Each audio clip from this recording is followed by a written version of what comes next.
Hi, welcome back to Vidyanadi. എൻ്റെ ഒരു അടുത്ത വീഡിയോയിലേക്ക് എല്ലാവർക്കും സ്വാഗതം. ഇപ്പം LDCയുടെ എക്സാം വരുവാന്ന് എല്ലാവർക്കും അറിയാമല്ലോ അല്ലേ. പ്രിലിംസ് ജൂൺ ജൂലൈയിലാണെന്ന് പറയപ്പെടുന്നു. എക്സാം ഡേറ്റ് കറക്റ്റായിട്ട് പറഞ്ഞിട്ടില്ല, എന്നാലും നമുക്ക് ഈ വർഷം അവസാനത്തേക്ക് പ്രതീക്ഷിക്കാം അല്ലേ. അപ്പോൾ അതിനു വേണ്ടി ഇതുവരെ തയ്യാറെടുത്ത് തുടങ്ങിയിട്ടില്ലാത്തവർക്കും തയ്യാറെടുത്ത് തുടങ്ങിയവർക്കും ഈ വീഡിയോ ഉപകാരപ്പെടും കേട്ടോ.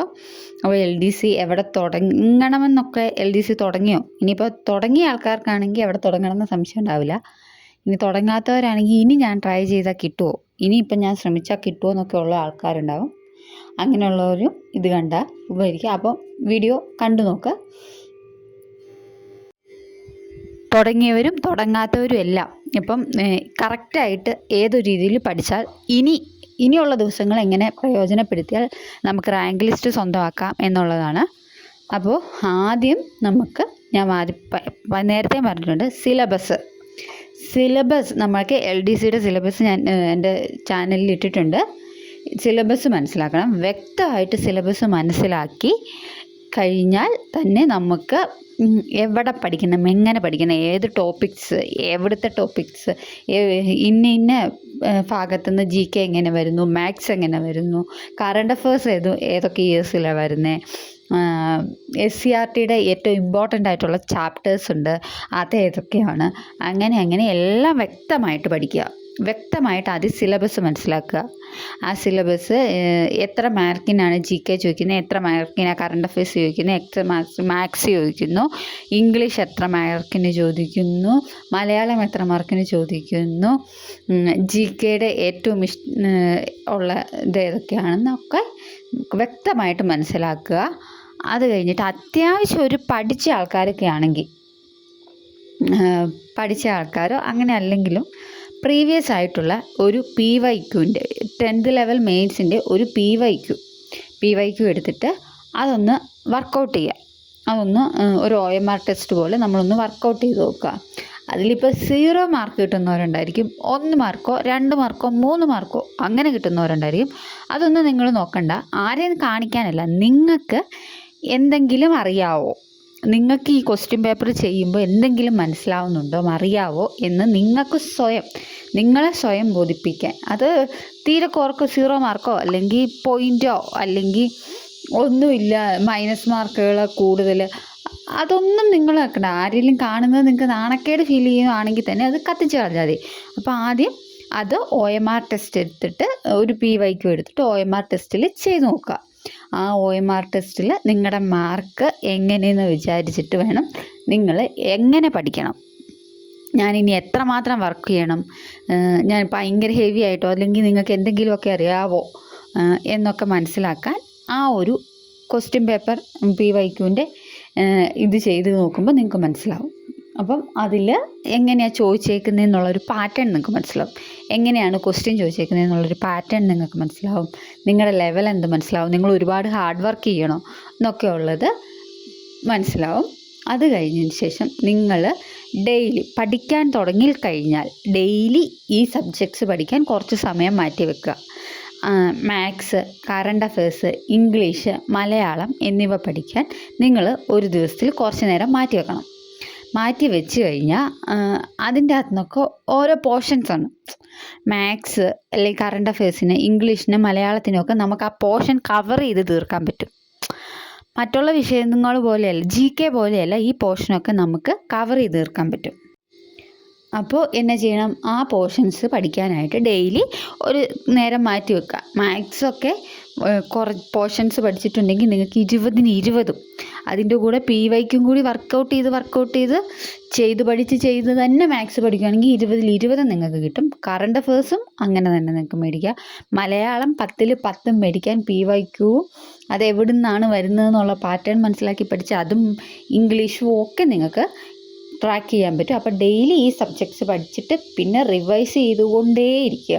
അപ്പോൾ ആ മാർക്ക് മാത്സിൻ്റെ 20, കറണ്ട് അഫയേഴ്സിൻ്റെ 10 ആണെങ്കിൽ 10, 20 ആണെങ്കിൽ 20, ഇംഗ്ലീഷിൻ്റെ 20 എങ്കിൽ 20, 10 എങ്കിൽ 10, മലയാളത്തിൻ്റെ 10, ഇത്രയും മാർക്ക് നിങ്ങൾക്ക് ഉറപ്പാണ്. അപ്പോൾ ഞാൻ നേരത്തെ പറയും, ഒരു ടൈം ടേബിൾ വേണം. നേരത്തെ മുൻകൂട്ടി ടൈം ടേബിൾ തയ്യാറാക്കി വെക്കുകയല്ല ചെയ്യേണ്ടത്. നോ ടൈം ടേബിളാണ്. നോ ടൈം ടേബിളിൽ പക്ഷേ നാളെ നിങ്ങൾ എന്ത് പഠിക്കുന്നു എന്നുള്ള ഒരു ധാരണ നിങ്ങൾക്കുണ്ടാകണം. നാളെ ഞാൻ ഇത്ര പോർഷൻസ് പഠിക്കും എന്ന് നിങ്ങൾ ഒരു ഇത് വെച്ചിട്ടുണ്ടെങ്കിൽ അത് നിങ്ങൾ പഠിക്കണം. അല്ലാതെ ഒരു ടൈം ടേബിൾ ഉണ്ടാക്കി നമ്മുടെ ബോർഡിൽ ചുമ്മാ ഉണ്ടാക്കി വെച്ചിട്ടൊന്നും കാര്യമില്ല. നമുക്കത് ക്രാക്ക് ചെയ്യാൻ പറ്റില്ലെങ്കിൽ അങ്ങനെ ഒരു ടൈം ടേബിൾ ഉണ്ടാക്കിയിട്ട് കാര്യമില്ല.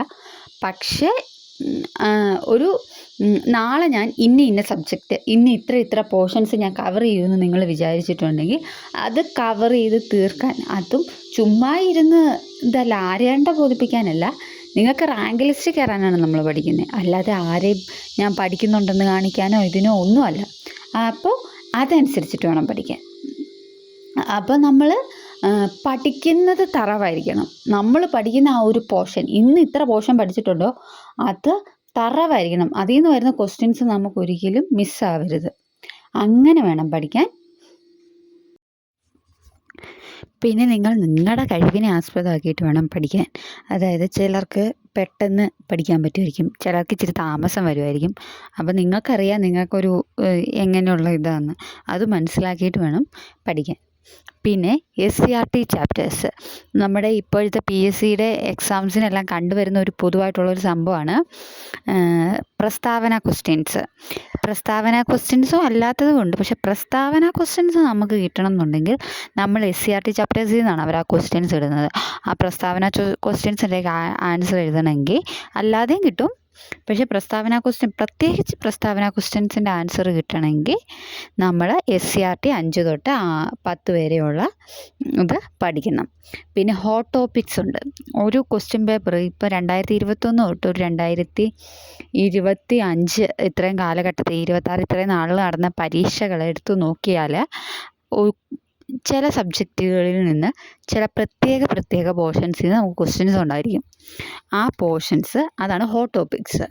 ആ ക്വസ്റ്റ്യൻസ് അത് അത്രയും പോർഷൻസ് പഠിച്ചിട്ടുണ്ടെങ്കിൽ അതിൻ്റെ അകത്തു നിന്നൊക്കെ എന്തായാലും ക്വസ്റ്റ്യൻസ് ഉണ്ടാവും. ആ ക്വസ്റ്റ്യൻസിൻ്റെ മാർക്ക് നമുക്ക് ഉറപ്പായിട്ടും കിട്ടും. അപ്പോൾ അതും ഒരു പ്ലസ് പോയിൻ്റാണ്. ഹോട്ട് ടോപ്പിക്സ് ഞാൻ കണ്ടുപിടിച്ചിരിക്കുന്ന ഹോട്ട് ടോപ്പിക്സുകളുടെ ഒരു ഏതൊക്കെയാണെന്നുള്ളത് ഞാൻ ഒരു വീഡിയോ ആയിട്ട് ചെയ്യാവേ. പിന്നെ ദൃഢനിശ്ചയവും ബുദ്ധിശക്തിയും സ്ഥിരതയും വേണം. നമുക്ക് ദൃഢനിശ്ചയം എന്ന് വെച്ചിട്ടുണ്ടെങ്കിൽ നമ്മൾ ഇനി വരുന്ന LDCയിൽ നല്ല റാങ്കിൽ ആദ്യത്തെ റാങ്കുകളിൽ നമ്മൾ കയറുന്നു. നമ്മൾ ദൃഢനിശ്ചയം എടുത്ത് നമ്മൾ വർക്ക് ചെയ്യണം. ബുദ്ധിശക്തി ഞാൻ പറഞ്ഞല്ലോ, നമ്മുടെ ബുദ്ധിശക്തി അനുസരിച്ച് വേണം പഠിക്കാൻ. ചിലർക്ക് പെട്ടെന്ന് പഠിക്കാൻ പറ്റും, ചിലർക്ക് താമസം ഉണ്ടാവും, ചിലർക്ക് ഇച്ചിരി കൂടി ഡിലേ വരും. അതൊക്കെ നമ്മൾ സ്വയം മനസ്സിലാക്കി നമ്മൾ എടുക്കുന്ന പോർഷൻസ് നമ്മൾ കവർ ചെയ്തു നമ്മൾ സ്വന്തമായിട്ട് ഇത് ചെയ്യണം. അടുത്തത് സ്ഥിരത. എന്നും പഠിക്കണം. നമ്മൾ ഇതിനു വേണ്ടി മനക്കെട്ട് ഇറങ്ങിയിട്ടുണ്ടെങ്കിൽ നമ്മൾ അതിൽ ബാക്കിലേക്ക് പോവുക എന്നുള്ളത് ഇത് ചെയ്യാൻ പറ്റില്ല. നമുക്ക് ചിലപ്പോൾ എന്തെങ്കിലും അസുഖമൊക്കെ വന്നാൽ പിന്മാറുന്ന പോലെ എന്തെങ്കിലും ഹോസ്പിറ്റൽ കേസോ അങ്ങനെയല്ല. അല്ലാതെ മട്ടി പിടിച്ച് ഒരു കാരണവശാലും ഒരു ദിവസം പോലും ബ്രേക്ക് എടുക്കാൻ പാടില്ല. ഒരു സ്ഥിരത ഉണ്ടായിരിക്കണം. പിന്നെ നമ്മൾ ഈ പഠിക്കുന്ന പോർഷൻസും ചെയ്യുന്ന വീക്ക്ലി റിവിഷൻ എന്ന് പറയുന്ന ഒരു സംഭവം, നമ്മൾ ഈ ആഴ്ച ഒരു PYQ 2 PYQ ചെയ്തിട്ടുണ്ടെങ്കിൽ അതിൻ്റെ ഓപ്ഷൻസും പഠിച്ച് അതിൻ്റെ നോട്ട്സ് നമ്മൾ പഠിക്കുന്നതിൻ്റെ ഒരു സെൽഫ് നോട്ട്, അത് പ്രിൻ്റഡ് ആയിക്കോട്ടെ നമ്മൾ സെൽഫായിട്ട് എഴുതിയതായിക്കോട്ടെ, അതൊക്കെ നിങ്ങൾ എങ്ങനെയാണ് പഠിക്കുന്നത് എന്ന് വെച്ചിട്ടുണ്ടെങ്കിൽ അത് നിങ്ങൾ ഇനിയല്ല ഗൈഡ് വെച്ചിട്ടാണെങ്കിൽ അത് നിങ്ങൾ നോക്കുന്ന പോർഷൻസ് നിങ്ങളുടെ കയ്യിൽ അന്ന് പഠിച്ച അതേ നോട്ട്സുകൾ നിങ്ങളുടെ കയ്യിലുണ്ടാവണം. അത് എല്ലാ ആഴ്ചയും നമ്മൾ കറക്റ്റായിട്ട് റിവൈസ് ചെയ്ത് പോയാൽ മാത്രമേ നമുക്കത് തറവാവുള്ളൂ. നമ്മൾ എത്ര റിവൈസ് ചെയ്യുന്നോ അത്രയും കൂടുതൽ നമുക്ക് മാർക്ക് കൂടുതൽ കിട്ടും. നമുക്ക് ആ പോർഷൻ നമുക്ക് മിസ്സാവത്തില്ല. അല്ലെങ്കിൽ ആ പോർഷനിൽ നിന്ന് വരുന്ന നമുക്ക് ക്വസ്റ്റ്യൻസ് നമുക്ക് മിസ്സാവില്ല. അത് നമുക്ക് ഉറപ്പായും മനസ്സിലാവും. അപ്പോൾ ആ പോർഷൻസ് നിന്ന് വരുന്ന നമ്മൾ പഠിച്ച പോർഷൻസിൽ നിന്ന് വരുന്ന ക്വസ്റ്റ്യൻസ് നമുക്ക് മിസ്സാവില്ല. നമുക്ക് സ്വയം ഇതാണ്. അതിന് നമ്മുടെ കയ്യിൽ നോട്ട് തന്നെ ഉണ്ടാവണം. ആ നോട്ട് വെച്ച് എല്ലാ ആഴ്ചയും റിവൈസ് ചെയ്ത് തന്നെ പോവുക. അപ്പോൾ ഇങ്ങനെ ഇത്രയും കാര്യങ്ങളൊക്കെ വെച്ച് നോക്കിയിട്ട് നിങ്ങളൊരു മാസം ഇങ്ങനെ ഒന്ന് പഠിച്ച് നോക്കിയിട്ട് ഒരു ക്വസ്റ്റ്യൻ പേപ്പറും കൂടി വർക്കൗട്ട് ചെയ്യണം. അപ്പം നിങ്ങൾ ആദ്യം ക്വസ്റ്റ്യൻ പേപ്പർ വർക്കൗട്ട് ചെയ്തതും അതും തമ്മിൽ എത്ര വ്യത്യാസം ഉണ്ടെന്ന് നിങ്ങൾ സ്വയം വിലയിരുത്തണം. അപ്പം നിങ്ങൾക്ക് റാങ്കിലേക്കുള്ള ദൂരം എത്രയാണ് നിങ്ങൾക്ക് കുറഞ്ഞു വരുന്നത് നിങ്ങൾക്ക് സ്വയം നോട്ടീസ് ചെയ്യാൻ പറ്റും. നിങ്ങൾ ശ്രമിച്ച് നോക്കുക. അപ്പോൾ ഇത്രയാണ് LDC. ഇനി തുടങ്ങിയിട്ടുള്ളവരും ഈ മെത്തേഡ്സൊക്കെ ഒന്ന് ഉപയോഗിച്ച് നോക്കൂ. അപ്പോൾ ആദ്യമായിട്ടാണ് എൻ്റെ വീഡിയോ കാണുന്നതെങ്കിൽ ഇഷ്ടപ്പെടുന്നുണ്ടെങ്കിൽ സബ്സ്ക്രൈബ് ചെയ്യുക. ഓൾറെഡി കാണുന്നവരാണെങ്കിൽ ഇഷ്ടപ്പെടുന്നുണ്ടെങ്കിൽ കമൻറ്റ് ചെയ്യുക, ലൈക്ക് ചെയ്യുക, ഷെയർ ചെയ്യുക. അപ്പോൾ കൂടുതൽ പേരിലേക്ക് ഗുണമാണെന്ന് തോന്നുന്നുണ്ടെങ്കിൽ കൂടുതൽ പേരിലേക്ക് ഷെയർ ചെയ്ത് കൊടുക്കുക. അപ്പോൾ താങ്ക് യു ഓൾ. നിങ്ങൾക്കൊപ്പം തന്നെയാണ് ഞാനും പഠിക്കുന്നത്. അപ്പോൾ ഞാൻ കഴിഞ്ഞ ദിവസം ഒരു PYQ വേണ്ടി ചെയ്തിട്ടുണ്ട്. അതിൻ്റെ കുറച്ചുകൂടി നോട്ട് എനിക്ക് വിഷു ഒക്കെ ആയതുകൊണ്ട് എനിക്കും ഇച്ചിരി ഡിലേ വന്നു. അപ്പോൾ അതിൻ്റെ നോട്ടുകൾ ഞാൻ പ്രിപ്പയർ ചെയ്ത് തീർന്നിട്ടില്ല. അപ്പോൾ അടുത്ത വീഡിയോ 2 ദിവസത്തിനുള്ളിൽ ഇടാം. അപ്പോൾ ഇന്ന് ഞാൻ കറണ്ട് അഫയേഴ്സും കൂടി ഇടാവേ. മെയ് മാസത്തിലെ ഓൾറെഡി അല്ലാത്ത 2025 ജൂൺ തൊട്ട് ഡിസംബർ വരെയുള്ളത് ഞാൻ ഇട്ടിട്ടുണ്ട്. അതൊക്കെ ഒന്ന് കണ്ടു നോക്കൂ. അപ്പോൾ താങ്ക് യു ഓൾ.